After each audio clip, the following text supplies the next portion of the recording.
안녕하세요. 인생 최고의 행복을 누리고 있는 30대 후반 남자입니다. 요즘 날씨가 점점 선선해지고 있어요. 몇 차례의 가을비가 지나가니 순식간에 가을이 찾아왔더군요. 최근 우리나라 사계절의 구분이 많이 흐려져 짧은 가을이 스쳐 지나가면 곧장 험난한 추위가 찾아오겠죠. 제겐 겨울에 관련된 잊지 못할 사건이자 추억이 있습니다. 지금부터 제가 들려드릴 사연은 날씨뿐만 아니라 저와 제게 소중한 사람들의 마음속에도 추운 겨울이 찾아왔던 당시의 이야기랍니다. 저는 서울에서 태어나고 자랐습니다. 아버지는 용접공으로 일하셨고 제가 중학교에 들어갈 때쯤 엄마는 저희 집 옆에 고시원을 차려서 운영하기 시작하셨어요. 저희 부모님은 가정적이고 온화한 분들이셨지만 두 분 중 아버지는 제 나이 25에 그만 췌장암으로 돌아가시고 말았습니다. 여동생들은 대학에 가지 않고 둘 다 곧장 회사 대형 카페에 취업을 했습니다. 집안에서 대학에 간 건 저 혼자였죠. 여동생들은 공부에 별로 뜻이 없었거든요. 그런데 제법 알아주는 서울의 명문대까지 졸업했건만 취업이라는 게 영 쉽지가 않더군요. 너무 높은 곳만 바라보느라 취업이 안 되나 싶어 저는 중견기업에도 여러 번 이력서를 넣고 면접을 봤습니다. 다행히 저는 그중 한 중견기업에 취업이 되었지만 제 회사 생활은 그리 길게 가지 못했어요. 제가 구조조정 대상자라고요? 제가 회사를 다닌 지 5년이 지났을 때 저희 회사 대표가 비리 수사를 받다가 그만 감옥에 가게 되었습니다. 저희 회사는 다른 회사에 팔리게 되었는데 그때 저희 회사 인원을 대규모 감축했었어요. 그 수많은 사람들 중 한 명에 제가 당첨되고 말았던 겁니다. 그렇게 저는 하는 수 없이 회사를 그만두게 되었죠. 그런데 제 취업이라는 게 정말 쉽지가 않더라고요. 회사를 나올 당시 제 나이가 33이었는데 장작 2년이라는 시간 동안 저는 재취업을 하지 못했습니다.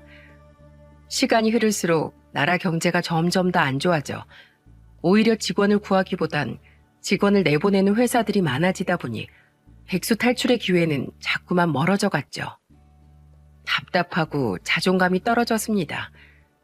첫째 여동생은 이미 2년 전 결혼해서 자기 가정을 꾸리고 잘 살고 있고 둘째 여동생은 인생을 재밌게 살겠다며 제주도로 내려가 카페를 차려 자신의 인생을 개척해 나가고 있는데 마지인 저는 2년 넘게 집에서 놀고만 있으니 말이죠.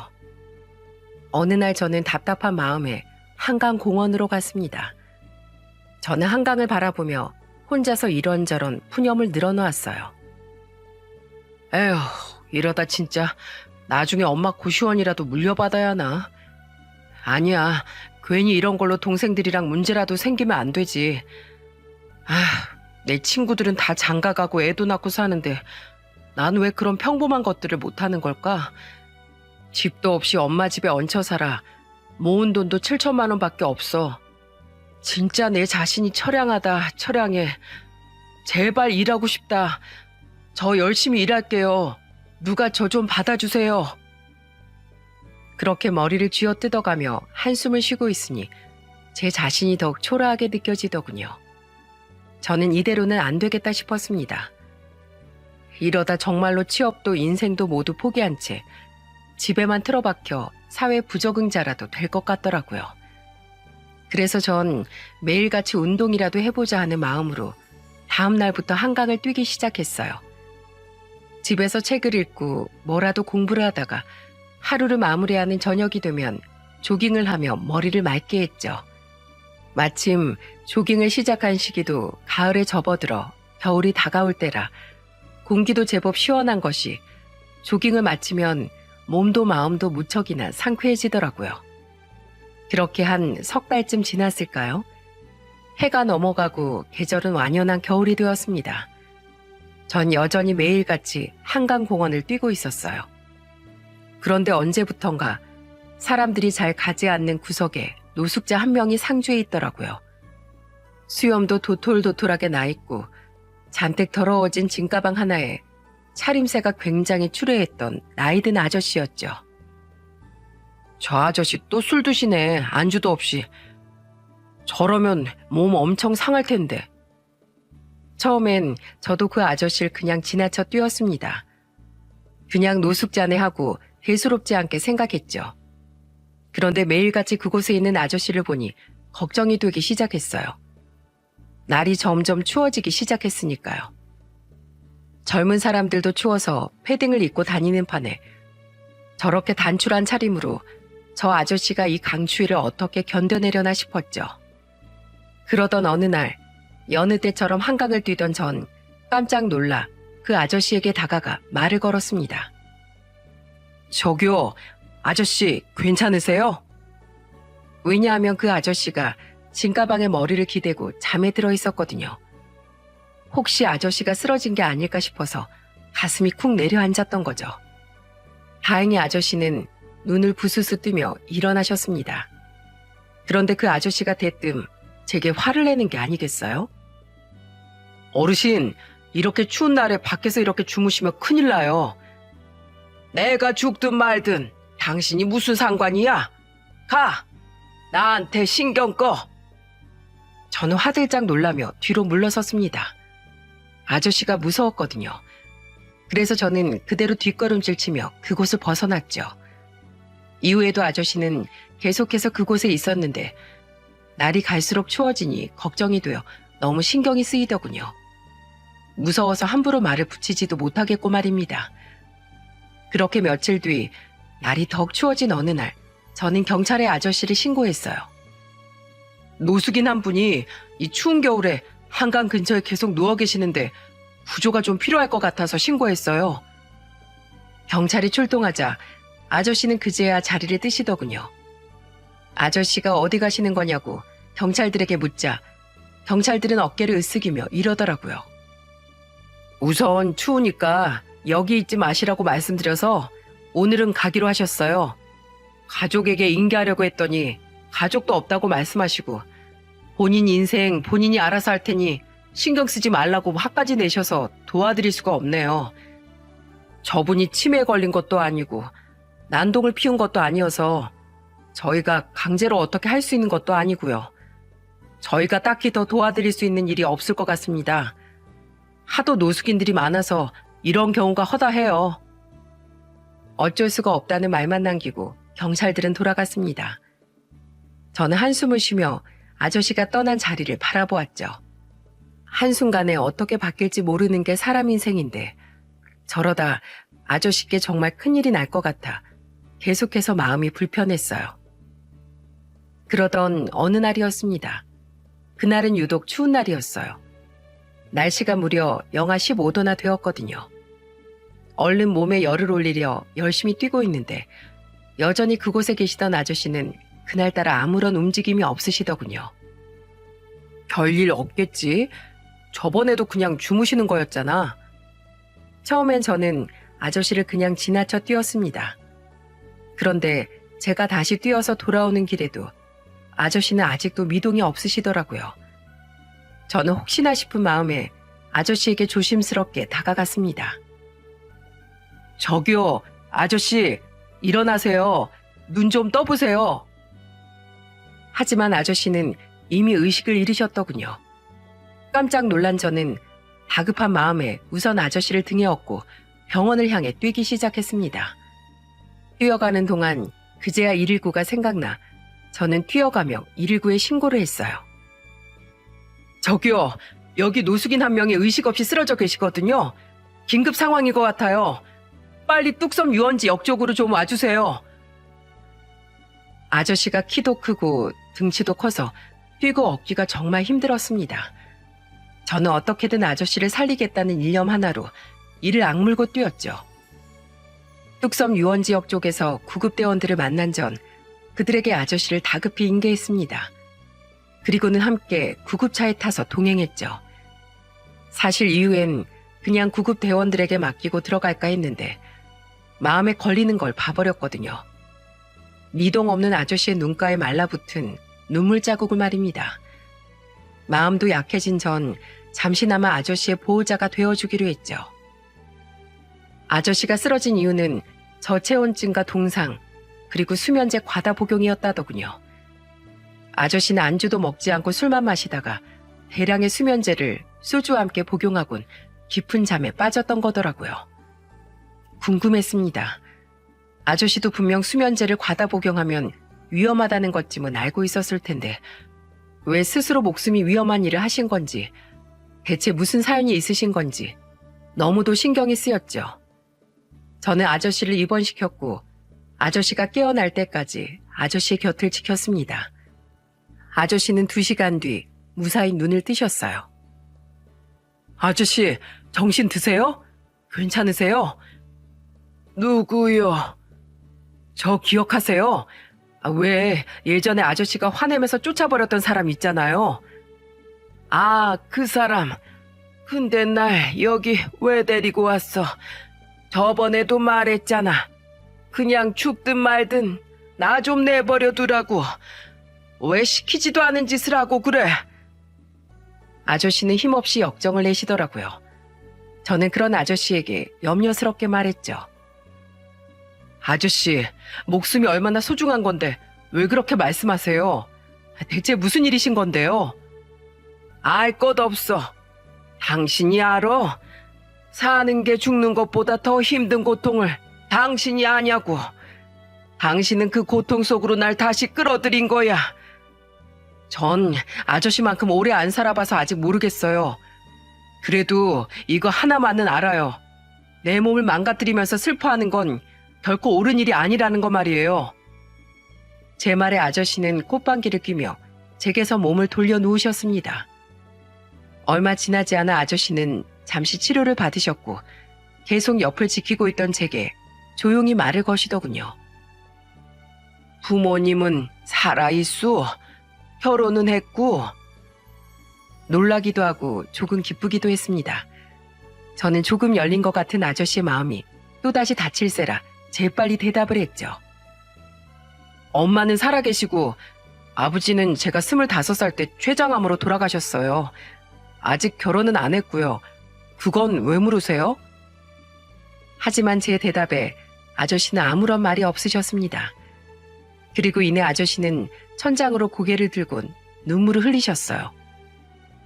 총각은 나처럼 나중에 후회하지 말고 소중한 사람이 옆에 있을 때 잘하시오.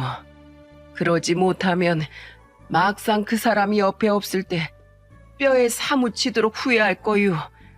세상에 그만한 고통도 없지요. 이제 됐으니 그만 돌아가시오. 하지만 저는 걱정이 되어 아저씨를 그냥 내버려 둘 수 없었습니다. 병원에선 아저씨에게 2주 정도 치료를 받아야 한다고 했는데 제가 없으면 아저씨가 멋대로 퇴원을 하실 것 같아서요. 게다가 퇴원한 이후엔 다시 이번처럼 위험한 일을 하실 것 같아 너무 걱정이 되었죠. 그래서 다음날 저는 아침 일찍 다시 아저씨를 찾아갔습니다. 아저씨는 저를 보며 인상을 쓰시더군요. 뭐야? 또 왔어? 총각 백수요? 일 없어? 아, 티가 나나요? 네, 저 백수 맞아요. 시무룩해하는 저를 보며 아저씨는 당황을 하더군요. 아저씨는 흠흠하고 헛기침을 하며 말씀하셨죠. 요즘 청년 실업률이 그렇게 높다더니 나라가 문제야 문제. 아무튼 그만 와. 한강에서도 그러더니 왜 자꾸 내 주변을 어슬렁거려? 그냥 걱정이 돼서 그러죠. 아저씨가 또 나쁜 생각을 하실까 봐서요. 저는 영어 공부도 하고 노트북을 들고 가 자소서를 쓰고 이력서를 넣는 등 아침부터 저녁까지 아저씨의 곁에 붙어 있었습니다. 아저씨는 그런 저를 귀찮아하셨지만 그렇게 며칠이 지나자 나중엔 적응을 하셨는지 저와 곧잘 대화도 나누셨어요. 또 편의점 도시락 사온 게야? 나가서 제대로 된 끼니를 차라리 사 먹고 와. 그 사이 도망 안 갈 테니까. 이게 싸고 양도 많아요. 백수한텐 이 정도도 가분하죠. 내일부턴 도시락 싸우려고요. 맛있는 거 있으면 아저씨 반찬도 좀 싸올게요. 됐어. 반찬은 무슨. 귀찮으니까 제발 오지 말고 그냥 뜨신 집밥 먹으면서 집에 있어. 그만 좀 오라고. 아저씨는 제게 관심을 보이시면서도 한편으로는 여전히 저를 귀찮아하시더군요. 또 어느 때는 열심히 이력서와 자소서를 작성하고 있는 저와 노트북 화면을 번갈아 보며 물으시더라고요. 취업 준비한다고 했지? 세상이 참 달라졌어. 취업 문턱은 높아졌지만 그만큼 퇴사율도 높아졌다는군. 모든 사람들이 금방금방 그만둔다면서 말이야. 전 아니에요. 취업만 되면 정말 끈기 있게 열심히 일할 거예요. 전 회사에서도 정말 밤낮 안 가리고 일했었다고요. 회사가 저라는 사람을 믿고 뽑아준 건데 남의 돈을 받으려면 그에 상응하는 노력을 하고 책임을 져야 하지 않겠어요? 아저씨는 저를 보고 고개를 끄덕이며 그런 제 자세를 알아줄 회사가 언젠간 나타날 거라고 격려까지 해주셨습니다. 저는 제발 그러길 바란다며 아저씨에게 웃어 보였죠. 아, 그러니까 그 중요한 취업 준비 불편하게 여기 와서 이러고 있지 말고 제발 집에서 좀 하게. 진드기도 아니고 사람이 왜 이렇게 끈질겨? 오지 좀 마. 물론 그 뒤엔 아저씨의 짜증 섞인 타박을 들어야 했지만요. 그렇게 아저씨의 퇴원날이 되었습니다. 아저씨는 한강에서 지내실 때보다 훨씬 안정되어 보였고 건강도 많이 좋아져 있었어요. 하지만 저는 걱정이 한가득이었죠. 그동안 퇴원 후에 어디로 가실 생각인지 계속해서 아저씨께 물었었는데 아저씨는 이후의 일은 더 이상 신경 쓰지 말라며 제게 아무런 말씀도 해주시지 않았거든요. 그러다 어느덧 퇴원날이 되어버린 거죠. 그런데 그날 예상치 못한 사람이 병원으로 찾아왔더군요. 엄마? 그 사람은 바로 저희 엄마였어요. 이미 제게 들어 엄마는 아저씨가 입원했던 병원의 위치를 알고 계셨거든요. 아저씨의 이름 또한 알고 있던 엄마는 아저씨께서 입원한 병실 호수를 간호사에게 물어봤다고 말씀하셨습니다. 안녕하세요. 동윤이 애미 되는 사람입니다. 말씀 많이 들었습니다. 아, 네. 여긴 어쩐 일로? 실례가 안 된다면 뭐 하나만 여쭐게요. 혹시 여기서 태어난 후에 머무실 곳이 있으실까요? 그건 제가 알아서 하겠습니다.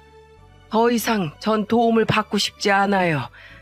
병원비도 납부하실 필요 없습니다. 그 정도 돈은 저도 있어요. 제가 이미 다 납부했습니다. 깜짝 놀랐어요. 확인해 보니 아저씨의 병원비는 정말 전부 납부되어 있는 상태더군요. 아저씨, 무슨 돈이 있으셔서 그걸 다 납부하셨어요? 제가 내드리려고 했는데. 됐어. 나 그렇게 염치 없는 인간 아니야. 돈이 없었으면 애초에 이렇게 오래 입원해 있지도 않았어. 그동안 고마웠네. 아저씨는 낡은 짐가방을 간이 서랍장에서 꺼내며 작별 인사를 하려고 하셨습니다. 그런데 그런 아저씨에게 엄마가 한마디를 하시더군요. 그리고 엄마 입에서 나온 말은 저뿐만 아니라 아저씨 또한 무척이나 놀라게 만들었어요. 선생님, 제가 작은 고시원을 하나 운영하고 있습니다. 그리고 지금 마침 빈 방이 있어요. 따로 갈 곳 없으시면 당분간 거기서 지내시는 게 어떨까요? 물론 돈은 받지 않겠습니다. 예? 왜 그렇게까지 저한테 호의를 베풀어 줍니까? 놀란 아저씨의 물음에 엄마는 옅은 미소를 띠며 말씀하셨죠. 우리 아들이 선생님께서 또다시 노숙을 하진 않을까 무척이나 걱정을 했어요. 저 또한 선생님에 대해 아들에게 들었던 터라 마음이 편하지 않았고요. 선생님, 세상에 수많은 사람들 중에 우리가 이렇게 만난 것도 인연 아니겠습니까? 그 소중한 인연을 이렇게 끝내버릴 수는 없지요. 정 부담스러우시면 이렇게 하세요. 제가 방을 내어드리는 대신 선생님께선 제 아들의 인생 선생님이 되어주시는 게 어떨까요? 저한테 뭘 배울 게 있다고요? 부담스럽습니다. 전 밖에서 지내는 게 더 편해요. 아저씨는 엄마의 설득에도 고개를 내저으셨습니다. 저는 그런 아저씨를 붙잡고 싶었어요. 엄마가 내어주신 호의를 꼭 아저씨가 받아주길 바랬죠. 저는 아저씨께 팔짱을 끼며 투정 섞인 말투로 졸랐어요. 아저씨, 그러지 말고 우리랑 같이 가요. 네? 아유, 정말 지긋지긋해. 그렇게 오지 말래도 꾸역꾸역 오더니 마지막 날까지 또 왜 이래? 나 이제 건강하다고. 혼자서도 알아서 잘 살 거라고. 아저씨, 저번에도 저 몰래 나가서 술 드시려고 했잖아요. 그러다 저한테 딱 걸린 거 기억 안 나세요? 그러지 말고 저희 엄마 말대로 하세요. 더도 말고 딱 따뜻한 봄이 올 때까지만요. 그때까지만 우리 함께 살아요. 제가 이렇게 부탁드릴게요. 제 마지막 말에 아저씨는 잠시 눈가를 붉히시더군요. 결국 아저씨는 봄이 올 때까지 고시원에 머무는 일에 동의를 하셨습니다. 그렇게 저는 마음 따뜻한 엄마 덕분에 아저씨를 엄마의 고시원에 모실 수 있었죠. 그렇게 저와 아저씨는 동거 아닌 동거를 하게 되었습니다. 어차피 집 바로 옆이었던지라 저는 매일매일 고시원으로 찾아갔어요. 엄마 또한 아저씨에게 무척이나 잘해주셨죠. 아저씨, 점심 아직 안 드셨죠? 제가 반찬 사왔어요. 세상에, 이게 다 몇 가지야? 구첩반상이야 뭐야? 뭘 이렇게 많이 싸왔어? 다 저희 엄마가 아저씨 드린다고 하신 거예요. 저희 엄마 음식 완전 잘하세요. 아유, 이러지 않으셔도 된다니깐. 모친께 꼭 감사하다고 전해주게. 마음을 연 아저씨는 제 생각보다 더 따뜻한 분이셨습니다. 아저씨는 항상 저를 격려하고 북돋아주려 많은 말씀을 해주셨죠. 자네의 장점이 뭔가? 자네가 희망하는 연봉이 얼마나 되고? 저요? 못해도 400은 되면 좋죠. 전 회사에서 300 중반은 받았으니까요. 장점이라 성실하고 끈기 있죠. 사고 대처 능력도 빠르고요. 아니 근데 잠깐만, 왜 이런 걸 물으세요? 누가 보면 아저씨가 회사 대표라도 되는 줄 알겠어요. 면적 계속 떨어진다며? 자네랑 같이 고민해 주려고 내 그러지. 그래요? 감사해요 아저씨. 저 요새 자꾸 조바심이 나요. 벌써 제 나이도 36인데 하루하루 지날수록 점점 두렵고 막막해져요. 이 인생은 끝날 때까지 끝나는 게 아니야. 비 온 뒤에 땅이 굳고 좌절 뒤엔 행복이 오는 법이네. 지금 자네 무척 잘하고 있어. 자넨 그저 지금처럼 항상 준비를 하고 있게. 행운이든 행복이든 기회는 항상 준비된 자에게 순서를 내주는 법이야. 전에 무슨 일을 하셨는지 모르겠지만 아저씨는 참 박학다식하시고 현명하게 인생을 가르쳐 줄 줄 아는 분이셨습니다. 엄마는 아저씨를 설득하려고 하신 말이었겠지만 그런 아저씨와 대화를 하다 보면 정말로 많은 인생 공부가 되더라고요. 인생을 성공하고 싶으면 자기 전 항상 하루를 돌이켜봐. 그날 자네가 잘한 일은 뭔지, 얻은 것은 뭔지, 또 아쉬웠던 점이 있으면 어떻게 해야 그 일을 반복하지 않고 한 발 더 나아갈 수 있을지 고민하란 말이야. 그리고 미리 계획해 다음 날에 할 일을. 시간을 소중히 쓰는 거야. 시간을 어떻게 쓰냐에 따라 자네의 내일이 달라지는 걸세. 그렇게 하루를 귀중히 쓰다 보면 그 수많은 하루가 모여서 자네의 인생을 바꾸게 될 거야. 저는 피가 되고 살이 되는 아저씨의 말을 들으며 좌절하지 않고 계속해서 스스로를 발전시키려 노력했습니다. 아저씨는 나날이 얼굴이 좋아지셨지만 종종 아무 말 없이 생각에 잠겨 어두운 표정을 짓곤 하시더군요. 가끔은 아저씨의 방에서 서럽게 흐느끼는 소리가 들리기도 했고요. 그럴 때마다 아저씨를 위로해드릴까, 대체 무슨 사연이신지 여쭤볼까 싶었지만 전 차마 그러지 못했습니다. 차라리 죽는 게 더 나을 정도의 고통을 안겨주었다던 사연을 괜히 물었다가 아저씨께 상처를 드리는 건 아닐까 싶어서 말이죠. 그러던 어느 날이었습니다. 여느 때처럼 저는 점심거리를 싸들고 고시원으로 가 아저씨의 방문을 두드렸어요. 아저씨, 식사하세요. 평소 같았으면 부스럭대는 소리가 들리다가 아저씨가 나왔을 텐데 그날은 무척이나 조용하더군요. 저는 한 번 더 아저씨를 불렀지만 방 안은 여전히 잠잠했어요. 저는 지난날 수면제를 먹고 한강에 쓰러져 있던 아저씨가 떠올랐습니다. 혹시 또다시 아저씨가 그런 선택을 한 건 아닌가 싶어 두려움에 휩싸인 전 망설임 없이 방문을 벌컥 열어젖혔어요. 잠겨있지 않던 문은 단번에 열리더군요. 방 안은 깨끗하고 고요했습니다. 아저씨의 물건, 옷까지 그 어느 하나 남겨져 있지 않고 멀끔히 정리되어 있었죠. 그리고 침대 위에는 쪽지 하나만이 남겨져 있더군요. 다시 또 보세. 그렇게 아저씨는 단 5글자를 남기고는 한 달여의 시간 만에 우리 앞에서 자취를 감추셨습니다. 언젠간 떠나실 걸 알고 있었지만 이렇게 갑작스럽게 마지막을 맞이하니 참 아쉽고 서운하더군요. 비록 말투가 조금 거치긴 하셨지만 참 마음 따뜻하고 배울 점이 많은 분이었으니까요. 하지만 휴대폰도 없던 아저씨에게 연락할 방법은 아무것도 없었어요. 그렇게 저는 때이른 아저씨와의 이별을 조용히 받아들이게 되었습니다. 엄마 또한 많이 아쉬워하셨지만 인연이라면 어디서든 만나게 될 거라며 저를 다독여 주셨죠. 하지만 그로부터 일주일 뒤 저는 깜짝 놀랄 만한 반전을 맞이하고 말았습니다. 어허, 잘 있었어? 인사하게. 여긴 우리 아들이야. 엄마를 대신해 고시원 휴게실을 정리하고 있는데 다름 아닌 아저씨가 절 찾아오신 거예요. 그것도 옆에 아드님을 대동하고 말이죠. 저보다 10살쯤 많아 보이던 아저씨 아들은 제게 정중히 자신의 명함을 건네주더라고요. 안녕하세요. 김동윤 씨 되시죠? 네, 안녕하세요. 얼떨결에 명함을 받아든 저는 그만 깜짝 놀라고 말았어요.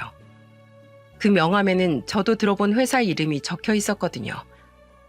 대기업이나 중견기업은 아니었지만 중소기업 중에서도 요즘 한창 주가가 올라가고 있다고 들은 회사였죠. 그리고 아저씨의 아들은 바로 그 기업의 대표였던 겁니다. 아버지께 들었습니다. 동윤 씨가 저희 아버지를 살려주셨다고요. 정말 감사드립니다. 혹시 시간 괜찮으시면 저희와 얘기 좀 나누지 않으시겠어요? 아저씨 아들은 휴게실의 의자를 가리키며 제게 묻더군요. 우린 테이블 주위로 동그랗게 둘러앉았어요. 그리고 그때 저는 비로소 들을 수 있었습니다. 아저씨가 왜 노숙인의 길을 걸어야 했는지에 대한 가슴 아픈 사연을요. 우선 고맙네 동윤군. 자네하고 지냈던 시간들은 내게 더없이 소중하고 의미 있는 시간이었네. 내가 가끔 퉁명스럽게 굴긴 했지만 자네와 함께 지내면서 내가 얼마나 흐뭇하고 좋았었는지 몰라. 생판 모르는 노숙자인 날 구해주고 따뜻하게 품어준 것들 내 평생 감사하며 살아가겠네. 별 말씀을요. 오히려 제가 아저씨한테 배운 게 훨씬 많은데요. 자네가 일전에 내게 물었었지. 대체 무슨 사연을 가지고 있냐고. 그리고 내가 말했었지. 소중한 사람을 잃는 것에 대한 고통 말일세.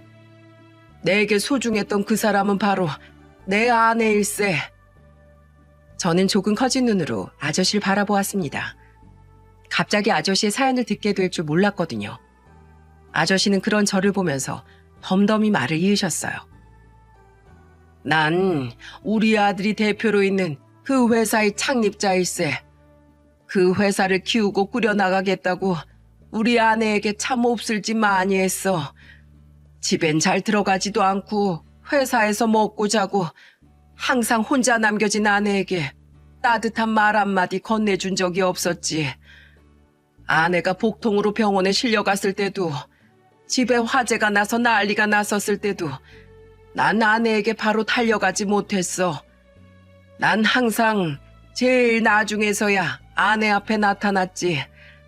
심지어는 우리 늦둥이 막내딸이 태어났을 때 난 회사 일을 하느라 아내에게 가보지도 못했네. 그때 딸을 낳은 아내는 출혈이 잡히지 않아서 사경을 헤맸었는데 그런 아내가 겨우 눈을 떴을 때도 난 곁에 없었던 거야. 회사 일도 중요하지만 내게 가장 중요했던 건 아내였는데 바보 같은 난 그 중요한 걸 깨닫지 못하고 한심한 짓거리를 해버린 거지. 이후 아내는 나한테 말도 별로 걸지 않고 우리 사이는 점차 대면대면해졌어. 뒤늦게 아내한테 사과를 했지만 아내는 내게 마음을 돌려버렸던 거야. 아저씨는 쓰게 웃으시더니 잠시 말을 멈추셨습니다. 갑자기 감정이 복받치신 듯 했죠. 아저씨의 아들은 아저씨의 손을 가만히 잡아주었어요. 아저씨는 자신의 손등을 포갠 아들의 손을 바라보다가 다시금 입을 여셨습니다. 그렇게 아내와의 관계를 회복하지 못한 채 난 계속해서 바쁘게 살았네. 어떻게든 아내의 마음을 풀어주었어야 했는데 바쁘다는 핑계로 난 때를 놓쳐버렸지. 난 내 나이 70에 아들에게 회사 대표 자리를 넘겨주었네. 이후엔 이제 아내와 시간을 보내며 지난날에 대한 사과를 하며 살고 싶었어. 하지만 이미 때는 너무 늦은 뒤였지. 아내가 그때 백혈병에 걸리고 만 거야. 그때부터 내 인생이 무너지기 시작했네. 아내는 무척이나 고통스러워하다가 1년이 넘는 투병 끝에 끝내는 눈을 감았지. 난 그런 아내 옆에서 한시도 떨어지지 않고 간호를 했었어. 그동안 내가 주지 못했던 사랑을 어떻게든 표현하려고 노력했네. 그런데 아내가 내게 뭐라고 했는지 아나? 필요 없다더구만. 왜 여태껏 한 번도 자기 옆에 없다가 죽을 때가 되어서야 남편으로 돌아왔냐는 거야. 50년에 가까운 세월 동안 남보다도 못한 일벌레로 살다가 왜 이제 아내를 위하는 남편인 척 가증스럽게 구냐는 거지. 자기는 이제 남편 없이 사는 세월에 익숙해져 있다더군. 나 그 말에 정말 큰 충격을 받았네. 내가 그렇게 아내에게 못난 남편이었는지, 나에 대한 아내의 원망이 그토록 깊었던 건지 난 미처 몰랐었네. 회사라는 큰 그림자에 가려져 그 긴 세월 동안 혼자서 울고 있던 아내를 난 내팽개쳐 두었던 거야. 결국 아내를 병에 걸려 죽게 한 건 나일세. 오랜 시간 아내가 키워온 마음의 병이 결국 아내를 그런 병에 걸리게 했을 테니까. 아저씨는 끝내 손으로 눈물을 훔치시더군요. 아저씨 아들은 옆에서 고개를 푹 숙인 채 이야기를 듣고 있었죠. 저는 아저씨에게 휴지를 건네드렸고 아저씨는 제게 고맙다고 말씀하셨어요. 아내는 끝내 날 용서하지 않은 채 세상을 떠났네. 자기를 이런 마음이 가득 찬 인생을 살게 한 난 좋은 걸 먹을 자격도 좋은 곳에서 잘 자격도 없다더군. 세상에서 가장 중요한 게 뭔지, 내가 뭘 놓치고 살았는지 꼭 깨닫고 자기가 세상을 떠난 후엔 고통스러워하고 반성하며 살아가라며 눈물을 흘렸어. 그 증오 섞인 말을 유언처럼 남기곤 아내는 눈을 감았네. 그 뒤로 나는 엄청난 괴로움에 시달렸어. 집안 곳곳에 걸려있던 아내의 사진을 마주보기가 고통스럽고 부끄러웠지. 사진 속 아내는 날 보며 매일같이 원망과 저주를 쏟아냈고, 난 그런 환청을 들으며 미친 사람처럼 무릎을 꿇고 싹싹 빌었네. 미안하다고, 잘못했다고 말이야. 정작 회사를 키웠으면 뭐하나. 가장 소중한 사람이었던 아내가 마지막 순간까지 펑펑 울며 저주를 퍼붓게 만든 장본인이 바로 나였는데, 아내 말대로 난 먹을 자격도 편안한 곳에 몸을 뉘일 자격도 없는 인간이었네. 그래서 결국 난 집을 나와서 길바닥 생활을 시작했어. 그 집에서도 노숙을 하면서도 나는 매일같이 악몽을 꿨어. 죽은 아내가 내게 저주를 퍼붓는 꿈, 지난 과거와 달리 막내를 낳고 사경을 헤매던 아내에게 당장 달려가는 후회 가득한 꿈들로 나의 밤은 가득했지. 하루하루가 정말 고통이었네. 난 후회라는 고통 속에서 몸부림쳤어. 더는 살고 싶지가 않았단 말이야. 결국 난 먼저 간 아내 곁으로 가서 생전에 못다한 사죄를 하자고 마음먹었다네. 후회라는 고통에서 벗어나고 싶었지. 그렇게 세상을 등졌던 그 순간 바로 자네가 날 살린 거야. 아저씨는 거의 5개월 가까이 노숙 생활을 하셨다고 했습니다. 아저씨는 결국 눈물을 이기지 못하고 흐느끼기 시작하셨어요. 아저씨의 아들은 그런 아저씨를 토닥이며 아저씨의 말을 이어받았죠. 아버지는 찾지 말라는 쪽지를 남기곤 휴대폰까지 전부 남겨두고 사라지셨습니다. 알아서 돌아오겠다고 어머니한테 죗값을 치르고 오시겠다면서요. 그래서 저와 제 동생은 아버지를 기다렸어요. 아버지께서 끝내 그런 선택까지 하셨던 걸 진즉에 알았더라면 무작정 아버지를 기다리고 있지만은 않았을 텐데, 동윤 씨가 아니었다면 정말 어떻게 됐을지 생각만 해도 아찔해요. 동윤 씨가 아니었다면 지금 아버진 우리 곁에 없으셨을지도 모릅니다. 다시 한번 이렇게 고개 숙여 감사드립니다, 동윤 씨. 아닙니다. 아저씨 아들은 제게 머리를 숙이며 감사를 전했습니다. 저 또한 엉거주춤 일어나 아저씨의 아들에게 맏인사를 했죠. 훌쩍거리며 눈물을 그친 아저씨는 다시 자리에 앉은 제 손을 잡으며 말씀하셨어요. 자네와 보낸 시간은 내게 정말 많은 걸 느끼게 해주었네.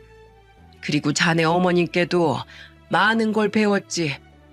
내가 함부로 다룬 내 목숨을 위해 이토록 노력해준 사람들을 위해서라도 내가 살아야겠구나. 나는 하잘것없는 내 목숨으로 속죄를 해야 하는 게 아니라 살아서 자네와 자네 모친처럼 선행을 베푸는 것으로 아내에게 속죄를 하며 살아야겠구나. 라는 것들 말일세. 나는 자네와 자네 모친에게 천금 같은 위로와 깨달음을 얻어간 거야. 그리고 나는 내 아내가 내게 마지막으로 했던 말이 저주가 아닌 꾸지람과 당부였다는 걸 깨달았네. 더는 회사만 생각하지 말고 뭐가 정말 내게 중요한 건지 후회와 고통 속에서 깨달은 뒤에 부디 남은 가족들에게는 잘하고 살라는 야단 말이야. 나를 미워했을지언정 분명 내 기억 속 아내는 참 따뜻하고 고든 사람이었으니까. 아내는 내게 야단을 치고 더 이상 후회로 점철된 삶을 살지 말라고 당부를 했던 게야. 후회 속에 살라는 말이 아니라 후회를 딛고 살아가라는 말을 내게 남겼던 거지. 나는 자네와 자네 모친의 온정 덕에 아내의 말을 곱씹고 돌이켜볼 수 있었네. 그래서 아내의 참뜻을 깨달은 후에 곧바로 날 기다리는 자식들에게도 돌아갔지. 결국 내 육신뿐만 아니라 마음에까지 새 생명을 준 건 바로 자네와 자네 모친이었던 거야. 정말 고맙네, 고마워. 감동이었습니다. 제가 한 대단할 것 없는 행동들이 한 사람의 인생을 바꿔놓았다는 그 말이 너무도 감격스러워서 마음이 벅차올랐죠. 그리고 이어진 아저씨의 말은 제 눈을 커다랗다 못해 튀어나올 정도로 휘둥그레지게 만들었어요. 그리고 자네, 다음 주부터 출근 준비하게. 네? 아들이랑 다 얘기 끝내놨네. 우리 회사가 비록 경기도에 있긴 하지만 나름대로 탄탄한 회사야. 언제까지 어머니 걱정시키면서 어머니 집에 빌붙어서 백수로 살 거야? 자네도 이제 사회 이바지 해야지. 그건 그렇지만 잔말 말고 우리 회사인 기숙사도 있으니까 들어와 살면서 열심히 돈 모으게. 진심이세요? 너무 놀라서 가슴이 두근거렸습니다. 제가 아저씨 아들을 쳐다보자 아저씨 아들은 고개를 끄덕이며 제게 웃어주었어요. 어차피 이 회사는 제 회사라기보단 아버지 회사예요. 그리고 아버지께서 동윤 씨가 얼마나 훌륭한 인재가 될지 저에게 모두 설명해 주셨습니다. 저희 회사가 비록 서울에 없고 크지도 않지만 적어도 연봉은 남부럽지 않게 드릴게요. 앞으로 잘 부탁해요, 동윤 씨. 너무 벅찬 소식에 저는 잠시 심호흡을 했습니다. 그리곤 자리에서 벌떡 일어나 90도로 허리를 꾸벅 숙이며 힘차게 외쳤죠. 열심히 하겠습니다, 대표님. 뼈를 깎는다는 마음으로 최선을 다해 회사에 꼭 필요한 인재가 되겠습니다. 감사합니다. 이렇게 감격스러울 때가 또 있을까요? 장장 2년하고도 몇 개월이 넘는 시간 동안의 백수 생활이 청산되는 순간이었죠. 이 지겹고 외로웠던 취업 준비생 시간이 끝난다는 사실에 눈물마저 흐르더라고요. 왜 우나? 다 큰 사내가 울기는 뚝하게. 아저씨는 제게 다가와 절 꼭 안아주셨습니다. 저는 제 눈물과 콧물이 아저씨 어깨에 다 묻는 것도 모른 채 아저씨에게 안겨 펑펑 울었죠. 저는 집으로 달려가 엄마에게 이 기쁜 소식을 알렸습니다. 모든 자초지종을 들으신 엄마는 그 자리에서 환호성을 지르셨어요. 이렇게 감사할 때가 있나. 만세! 우리 아들 백수 탈출했다. 야호! 저는 그런 엄마와 함께 맞장구를 치며 방방 뛰었어요. 나중에 생각해보니 아저씨는 병원에서도 그렇고 고시원에서도 그렇고 제게 면접을 보고 저라는 사람을 가늠하셨던 것 같더라고요. 아저씨는 그동안 절 계속해서 눈여겨보셨던 겁니다. 그리고 고시원에서 엄마를 기다리셨던 아저씨는 엄마에게 봉투 하나를 내미셨어요. 그동안 먹여주시고 재워주신가, 그리고 제 목숨값입니다. 5천만 원이에요. 아주머니께서 제게 베풀어 주신 은혜 정말 잊지 못할 겁니다. 감사합니다. 깜짝 놀랐습니다. 엄마는 눈이 휘둥그레진 채 황급히 아저씨에게 봉투를 돌려주려고 하셨어요. 하지만 아저씨는 한사코 엄마에게 봉투를 쥐어주며 이렇게 말씀하셨죠. 앞으로 또 저처럼 어렵고 힘든 사람이 있으면 그분들을 위해서 써주세요. 그분들을 위해서 저에게처럼 방을 내어주십시오. 동윤군에게 이 돈을 건네줄까 했지만 아주머니께서 더 현명하게 이 돈을 써주실 것 같습니다. 두 사람이 저에게 베푼 선행을 저도 이렇게나마 남들에게 갚고 싶습니다. 부탁드립니다. 아저씨의 간곡한 부탁에 엄마는 하는 수 없이 그 돈을 받으셨어요. 그제 아저씨는 싱긋 웃으며 아들과 함께 차를 타고 돌아가셨죠.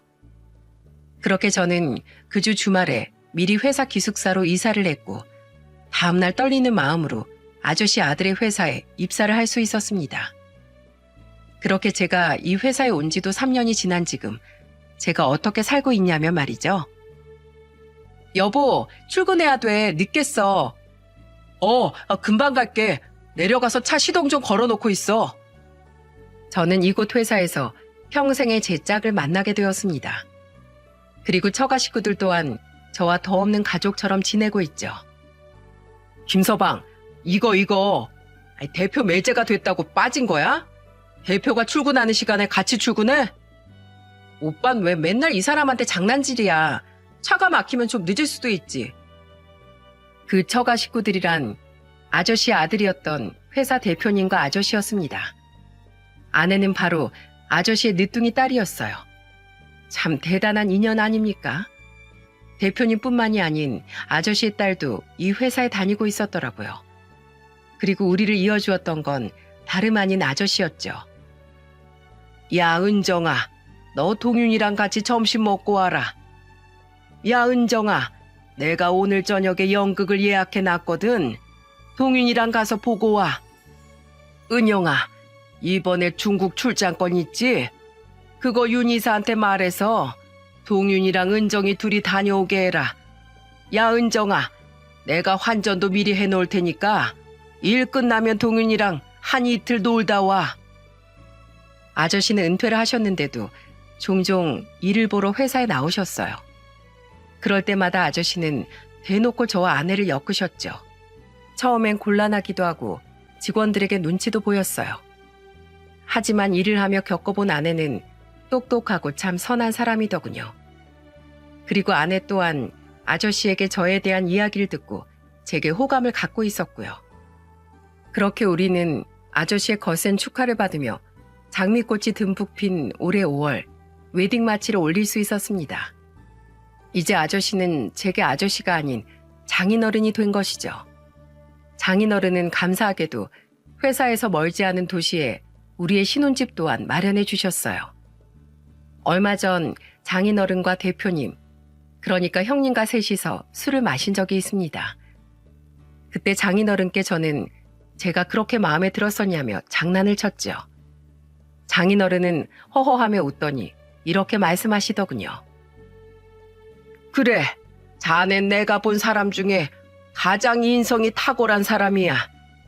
난 항상 우리 딸이 나와 다르게 누구보다 가족을 소중히 여기면서도 딸이 존경할 수 있을 만한 사위를 데려오길 원했네. 그런 내게 자넨 내가 딱 그려왔던 사윗감이었지. 그렇다고 너무 자만하지 말게. 오히려 로또를 맞은 건 자네가 아닌가. 우리 딸이 얼굴이 빠져, 학벌이 빠져, 인성이 빠져. 안 그런가? 그렇죠. 은정이 저한텐 아주 과분한 사람이죠. 그렇지. 내 아내가 우리 자식들을 아주 훌륭하게 키워놨거든. 비록 남편은 아주 못난 놈을 만났지만 말이야. 아버지 또 그러신다. 그래도 요샌 엄마 사진도 곧잘 들여다보시잖아요. 그죠? 그렇지. 그래도 아직 내가 많이 미운지 사진 속 너희 엄만 여전히 내게 원망의 눈빛을 보낸다. 그래도 괜찮어. 난 매일 너희 엄마에게 사죄하면서 오늘은 어떤 반성을 했는지 구구절절 이야기해주곤 한다. 시간이 오래 걸리겠지만 이렇게 오래도록 네 엄마 마음을 달래다 보면 언젠가 꿈에서 한 번쯤은 내게 웃어주지 않겠니? 안 되면 저승에 가서도 네 엄마를 만나 내 싹싹 빌어야지. 장인어른은 쓰게 웃으며 술잔을 비우셨습니다. 저희 형님은 아내를 잃고 오래도록 후회하는 자신의 아버지를 보며 많은 것을 느꼈다고 해요. 그래서 형님은 자신의 두 아이와 아내에게 최선을 다하려고 노력하신다고 하더군요. 대표라는 직함 때문에 회사 일이 바쁘긴 하지만 적어도 회사 때문에 가족에 대한 우선순위를 뒤로 하진 않으려고 한다면서요. 그러니까 자네도 회사 일 열심히 하는 것도 좋지만 항상 가정을 먼저 생각하게. 앞으로도 내 동생 잘 부탁해. 제 아내는 저에게도 저희 엄마에게도 참 잘한답니다. 제 아내라서가 아니라 아내는 정말 좋은 사람이에요. 돌아가신 장모님께서 얼마나 자식 교육을 잘 시키셨을지 느껴질 정도로 말입니다. 제 두 여동생은 아직도 제게 전생의 나라를 구했냐며 놀라워하곤 해요. 저희 엄마는 장인어른이 주셨던 5천만 원을 노숙자 쉼터에 기부하셨습니다. 아무리 생각해도 이 돈은 더욱 뜻있는 곳에 써야 할 것 같다며 말이죠. 그리고 엄마는 비록 그 뒤로 장인어른처럼 힘든 노숙인이나 형편이 어려운 사람들이 고시원에 들어오진 않았지만 항상 어려운 이들을 위해 고시원 문을 열어줄 거라고 하시더군요. 저는 이렇듯 기적 같은 행운을 만나 열심히 회사 생활도 하고 천사 같은 아내도 만나 잘 살고 있습니다. 제가 이 사연을 보내게 된 이유는 다름 아닌 추석 때문이에요. 모든 가족이 모인 그 자리에서 다 함께 이 사연을 듣고 싶었거든요. 장인어른을 만난 후 긴 겨울을 끝내고 찬란한 봄을 맞은 제 인생에 대해 장인어른께 감사 인사를 드리고 싶어서 말이죠. 혹독한 겨울을 견뎌내던 저와 장인어른의 만남은 저와 장인어른에게만이 아니라 엄마를 잃고 사라진 아버지 때문에 슬픔에 빠져있던 형님과 아내, 자식 걱정에 한숨만 내쉬던 저희 엄마에게까지 따뜻한 봄을 안겨주게 되었습니다. 그러니 여러분, 혹시라도 긴 겨울을 지나고 계신 분이 있다면 부디 희망을 잃지 마세요. 언제든 겨울 끝엔 봄이 오기 마련이니까요. 그리고 힘든 상황에 놓인 타인을 외면하지 말아주세요. 서로와 서로의 마음이 만나면 두껍고 시린 얼음을 분명 더욱 빠르게 녹여낼 수 있을 테니까 말이죠. 그럼 여러분 모두 곧 다가올 겨울을 따뜻한 가족과 이웃의 온기로 이겨내시길 바랍니다. 모두의 행복을 빌며 이만 사연을 마칠게요. 감사합니다.